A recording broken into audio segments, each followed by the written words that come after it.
Today's guest is Nick Heel. She is a fashion designer and is trained in traditional design techniques by some of the best in the industry, from premium swimwear to resort wear, designing in New York City, and created her own collection, designed by her, Nick Heel.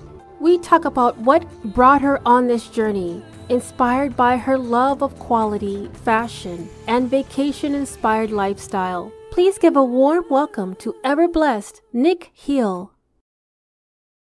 I've always loved clothes, and one day, through happenstance, I was kind of shocked and taken aback at my decision to go to graduate school and for psychology and forensic science.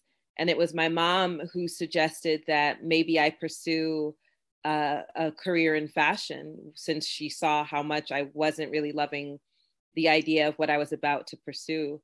And I did, and I went back to school and I got a Bachelor of Fine Arts in fashion design, and the rest is kind of history. From there, I moved to New York and I started working with some really great designers and really great brands. And I learned, the old fashioned way by paying my dues. And after about, I'd say 8 years or so, I decided it was time to branch out and start my own business.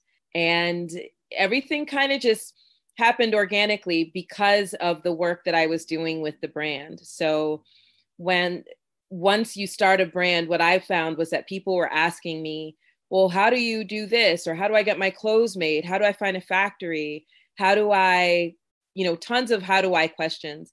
And I used to spend the time and just talk to people one-on-one on the phone and give them this advice. And it would take hours because it's pretty involved and pretty technical.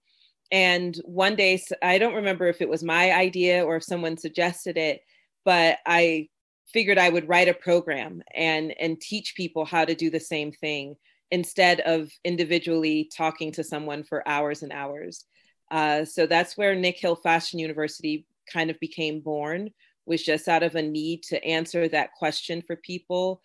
The biggest myth that I see as it relates to women of color, we work harder than everybody. Like, we are at the intersection of race and gender and are often a lot of steps behind other races and other genders.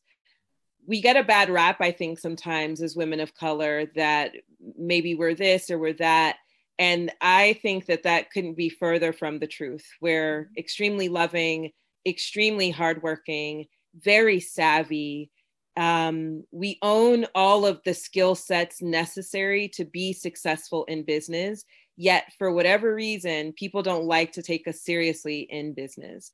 And I think I was talking to my mom or my sister-in-law, and I was talking about a problem that I was having and how I solved it. And it was a very quick and easy solve for me.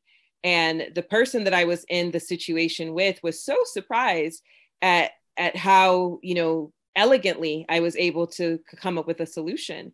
And I literally said, I'm a Black woman. I have to have solutions. Like, this is literally my life. I'm a woman of color. I don't have the luxury of not being able to figure things out, because someone is always trying to disregard me or keep women of color, out of the conversation or away from the table, or because we're not good enough, fill in all the blanks. Mm-hmm. So it's very natural, I think, for us to be natural problem solvers. I booked my first paid speaking engagement. So later this year, I will be publicly speaking in Toronto, Canada, to a group of younger entrepreneurs, middle school and high school aged entrepreneurs, and giving them advice about business as they navigate through the world of entrepreneurship. So, thank you for listening to Noise Palooza Zion podcast. And if you enjoy listening to my podcast, please don't hesitate to give me a 5-star rating on Apple or Spotify. Also wanted to give a shout out and thank you so much to all my guests, past, present, and future. And stay tuned for the next upcoming episode on Fridays.